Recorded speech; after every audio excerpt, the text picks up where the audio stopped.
Hey, how are we doing, guys?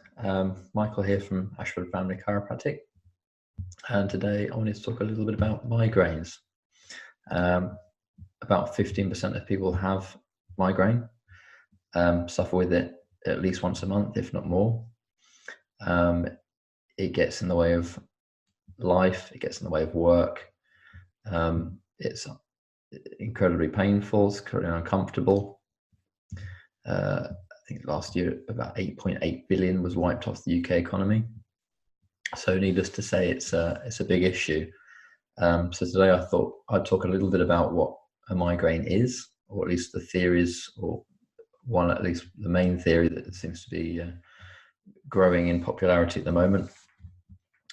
And also a list of the triggers that you might find. If you avoid them, you could possibly avoid having migraines, or even cure your migraines entirely by just avoiding those triggers.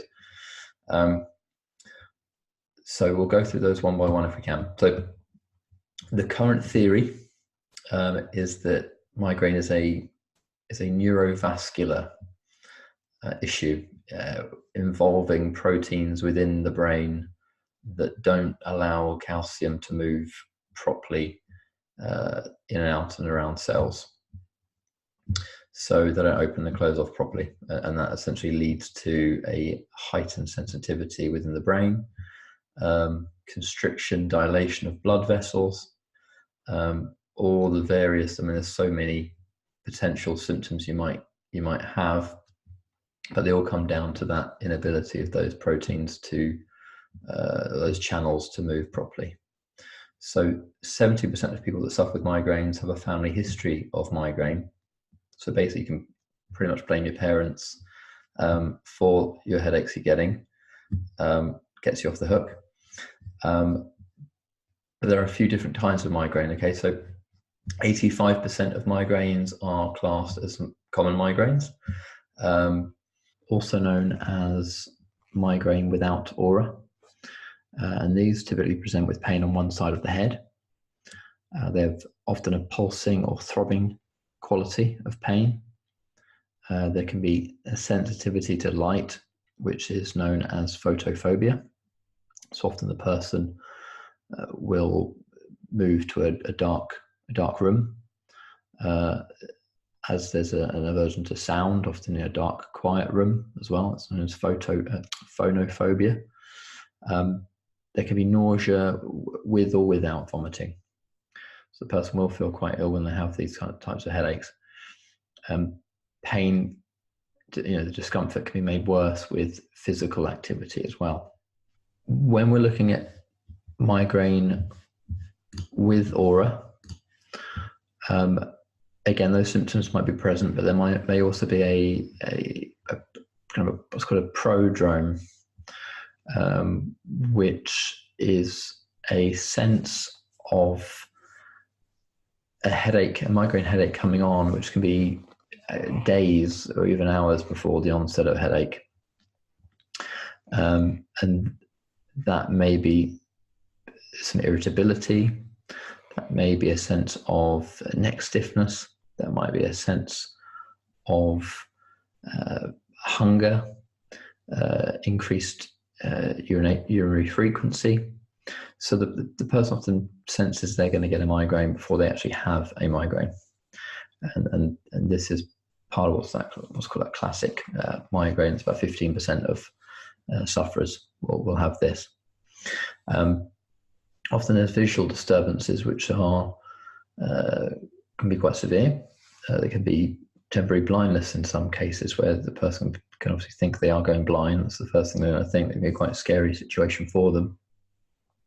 But often there are coloured spots, sparkles or stars, flashing lights before the eyes, tunnel vision. But the aura symptoms might also include more sensory symptoms such as numbness or tingling, pins and needles in the arms and legs, weakness on one side of the body, dizziness, essentially vertigo. Some people's speech may become slurred, and their hearing might even be affected. So in some cases, again, it can be quite significant to the point where they may even go to A&E thinking that they're having a stroke. So if you've never had a migraine before and these are the symptoms you're getting, then I would advise you seek medical attention, you get that checked, because I say those symptoms do overlap. They do appear very similar to a stroke. But if those visual changes, if you've had them before and those visual changes start to go away within about 20, 30 minutes, then that's not uncommon with migraine. So avoiding triggers, it's easier said than done, because often a lot of the triggers, for example, stress, we don't plan for that a lot of the time, but trying to find time to relax, rest, enjoy a massage, enjoy a walk, getting away from work, getting away from your phone, trying to get yourself into a situation where you're in a nice, comfortable, relaxed state definitely helps when it comes to migraine. Avoiding that fight or flight response in the body is key. Food, a lot of people find lots of foods and things like drink to be aggravatory as well. So because the brain doesn't deal with changes in environment very well, certainly some foods are challenging. So some of the proteins, some of the chemicals within the food we eat. So chocolate is a big one, unfortunately. So chocolate contains caffeine, and that might be in a cup of coffee, that might be in a cup of tea, that might be in a green tea, which is healthy, but for some people the caffeine in there is just more than it's not worth it for them in terms of getting the migraines they might get. So yeah, try and avoid caffeinated drinks if you can. Processed meats is a classic as well. So bacon, sausages, it's the nitrates in there that essentially are a preservative to the meat. So that can trigger a migraine as well. Red wine and beer, again, those tannins are in there. Tannins are a plant polyphenol. They're an antioxidant, which for most of us is a good thing. It gives that astringent taste, but for many people, it's just gonna bind to the raw materials in your body that make your serotonin. And if you're already a little bit sensitive or have low or sensitive to serotonin changes in your brain, then that's going to be a no-no for you, because it binds with those raw materials and it stops you using serotonin or making serotonin properly in the brain, triggering a migraine. Tannins are in nuts, chocolate, berries, including cranberries, blueberries, in all sorts of things. Okay, dairy products, and aged cheeses are worth avoiding as well, unfortunately, for those that are keen on them. A protein called tyramine is in there, which just does upset the system. Pickled and fermented foods also contain tyramine. Essentially, it's a catecholamine releasing agent. Okay, and that triggers essentially the fight or flight response. It gets you ready to react to stress. So it all ties in again with stress being such a factor. Processed foods, again, worth avoiding. So E numbers, preservatives, colorings, monosodium glutamate, high salt, all can irritate your nervous system. Okay, so try and keep your food clean. And when I say clean, I mean keep it real food. So eating real unprocessed food, plants, vegetables, animals, nuts, seeds, that kind of thing. Okay, so steps to try. So aside from avoiding those foods, here's a few things you can try. So first thing is regular sleep. Okay, if you're not resting enough, it's going to wreak havoc on your body chemistry, your ability to cope with pain and with stress on the body. You need to get that sleep. Okay, and so we should preferably be getting about 7 to 8 hours at least of sleep. Not skipping meals is one thing to consider. However, if you have a low carbohydrate diet, this should be less of an issue for you. But if you are a carbitarian, if you eat a lot of calories from carbohydrates, then you're possibly going to react when you don't have a meal. So if your body becomes used to having these meals regularly and then you don't give it to the body, your body won't cope so well with those fluctuations in blood sugar, for example. So you will react differently than someone that has a more low carb diet, perhaps. So don't skip meals if you do have. Try and keep that blood sugar fairly level. But an easy way of trying to keep things under control is to keep a generally low carb diet throughout the day, and then you don't get those peaks and troughs that might aggravate things. So yeah, have a look at that for me as well. Reducing the amount of screen time. We spend a lot of time on phones, computers, the eye strain, tightening up, pressure on the neck, pressure on the dura, which is the lining around the spinal cord.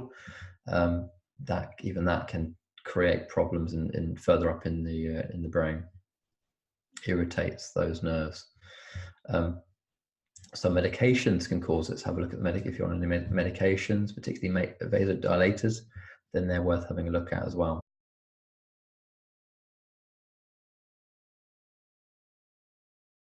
So changes in sleep habits, we talked about. Avoiding bright lights is another one. People driving into the sunrise, you're going to want some sunglasses. You're going to want to avoid those kinds of exposures to bright lights if you can.